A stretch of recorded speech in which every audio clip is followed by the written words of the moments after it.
Sir ಅದೇ ಈ ಸಂಭ್ರಮಕ್ಕೆ ಈಗ ದಿನಗಳು ಸಾಕ್ಷಿ ಆಗ್ತದೆ. ಅವರು ಅಂದರೆ ಅವ್ರ ಹೆಸರಲ್ಲಿ ಯಾವತ್ತೂ ಕೂಡ ಒಂದು ಸಂಭ್ರಮ ನಡೀಲೇ ಇಲ್ಲ ಅನ್ನುವಂತಹ ವಿಚಾರ ಕೂಡ ಮುನ್ನೆಲೆಗೆ ಬಂತು. ಆವತ್ತಿನ ಸಂದರ್ಭದಲ್ಲಿನ ಆ ಕುಟುಂಬದ ನಡುವಿನ ಮುನಿಸು ಮತ್ತು ಆ ಪರಿಸ್ಥಿತಿಗಳು ಹೇಗೆ ಕಷ್ಟಕರವಾಗಿತ್ತು ಅಂತ. ಅಲ್ಲ, ಈಗ ಅನಿಸುತ್ತೆ ನನಗೆ ಹಳೆಯದೆಲ್ಲ ಮರ್ತುಬಿಟ್ಟು ಮುಂದೇನು ಅನ್ನೋದು ನೋಡೋದು ಒಳ್ಳೆಯದು. ಈ ಸಮಾರಂಭಕ್ಕೆ ಎಲ್ಲರನ್ನೂ ಸೇರಿಸಿ ನಾವೆಲ್ಲ ಒಂದು ಅಂತ ತೋರಿಸೋದು ಅನುಕೂಲ ಆಗುತ್ತೆ. ಈಗ ಹಳೆಯದು ಮರ್ತು ಬಿಡೋದು ಒಳ್ಳೆಯದು. ಅದನ್ನು ಎರೇಸು ಮಾಡಿಬಿಟ್ಟು ಈ ಯಾವ್ದಾದ್ರು ಒಂದು ರಬ್ಬರ್ ಸಿಕ್ಕಿದ್ರೆ ಅದನ್ನೆಲ್ಲ ಅಳಿಸ್ಬಿಟ್ಟು ಹೊಸ ಅಧ್ಯಾಯ ಶುರು ಮಾಡೋದು.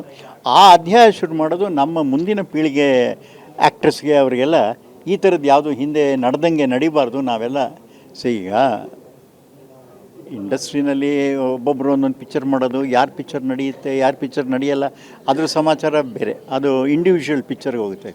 ಇನ್ ಟೋಟಲ್ ಇಂಡಸ್ಟ್ರಿ ಅಂದಾಗ ನಾವೆಲ್ಲರೂ ಒಗ್ಗಟ್ಟಾಗಿ ನಮ್ಮ ಚಿತ್ರರಂಗನ ಹೇಗೆ ಉಳಿಸ್ಕೊಂಡು ಹೋಗಬೇಕು ಅನ್ನೋದೇ ನಮ್ಮ ಜವಾಬ್ದಾರಿ. ಈಗ ಸರ್ ಇದೆಲ್ಲದರ ಜೊತೆಗೆ ಗೊತ್ತಿಲ್ಲ ನೀವು ಹೇಗೆ ಪ್ರತಿಕ್ರಿಯೆ ನೀಡ್ತೀರ ಅಂದರೆ ಒಂದು ಸಂದರ್ಭಕ್ಕೆ ನನಗೆ ಒಂದು ಉತ್ತರ ಬೇಕು ಅಂತದ್ದು ಮತ್ತು ಅಭಿಮಾನಿಗಳಿಗೊಂದು ಕುತೂಹಲ ಇರೋದ್ರಿಂದ ಈಗ ಯಶ್ ಅವರು ಟಾಕ್ಸಿಕ್ ಸಿನಿಮಾ ಕೂಡ ಬರ್ತಾ ಇದೆ, ಅದರ ವಿಚಾರವಾಗಿ ನೀವು ಕೊಡೋಂಥ ಅಭಿಪ್ರಾಯ ಉತ್ತರ. ಯಾಕಂತಂದರೆ ಈಗ ನಮ್ಮ ಮುಖಾಂತರ ಅಂದರೆ ರಿಷಿಕಾ ಅವರು ಬೇರೆ ಒಂದು ರೀತಿಯಲ್ಲಿ ಮಾತನಾಡಿರ್ತಕ್ಕಂಥ ವಿಚಾರ ಅವ್ರ ಒಪಿನಿಯನ್ನು. ನನ್ನ ಒಪಿನಿಯನ್ ನಾನು ಹೇಳಿದ್ದೀನಲ್ಲ ಮೊನ್ನೆ ಯಾವುದೋ ಒಂದು ಇದರಲ್ಲಿ, ನಾವು ಯಶ್ ಮಾಡ್ತಿರೋ ಪಿಕ್ಚರ್ಗೆ ವಿ ಶುಡ್ ಬಿ ಪ್ರೌಡ್ ಅಂತ. ಯಾಕೆಂದರೆ ಕನ್ನಡದಲ್ಲಿ ಇವತ್ತು ಅಂಥ ಒಂದು ಪಿಕ್ಚರ್ ಮಾಡಿ ರಾವಣನ ಕ್ಯಾರೆಕ್ಟರ್ ಮಾಡಿ ತೋರಿಸ್ಕೊಟ್ಟಿದ್ದಾರೆ. ಮಾರ್ಕೆಟ್ ಎಷ್ಟು ದೊಡ್ಡದು ಅಂತ ತೋರಿಸಿದ್ದಾರೆ. ಹೋಲ್ ಇಂಡಿಯಾನೇ ವೆಯ್ಟ್ ಮಾಡ್ತಾಯಿದೆ.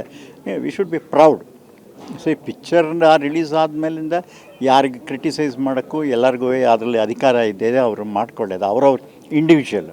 ಬಟ್ ನನಗೆ ಯಶ್ ಅವ್ರ ಬಗ್ಗೆ ತುಂಬ ಒಂದು ಪ್ರೌಡ್ ಆ್ಯಂಡ್ ನಮ್ಮ ಕನ್ನಡ ಚಿತ್ರರಂಗಕ್ಕೆ ಒಂದು ಕೊಹಿನೂರು ವಜ್ರ ಇದ್ದಂಗೆ ಅಂತ ಹೇಳ್ತೀನಿ. ನೀವು ಅವತ್ತೇ ಪ್ಯಾನಲ್ ಸಿನಿಮಾ ಮಾಡಿದ್ರಿ ಅನ್ನೋದು ವಿಚಾರ ಚರ್ಚೆ ಅಲ್ಲ, ಅದೆಲ್ಲ ಮಾಡಿದ್ದೀನಿ. ನೋಡಿ, ಯಾವುದೂ ಆಗಿಲ್ಲ ಅಂತಲ್ಲ.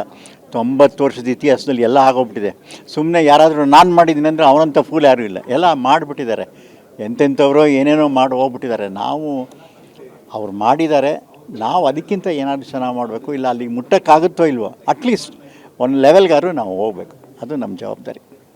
Thank you sir. Thank you. ಇದಿಷ್ಟು ರಾಜೇಂದ್ರ ಸಿಂಗ್ ಬಾಬು ಅವರ ಮಾತಾಗಿರ್ತಕ್ಕಂಥದ್ದು. ಕ್ಯಾಮ್ರಾ ಪರ್ಸನ್ ಮಹೇಂದ್ರ ಜೊತೆ ಮಾಲ್ತೇಶ್ ಚೆಗ್ಗಿನ್, TV9 ಬೆಂಗಳೂರು.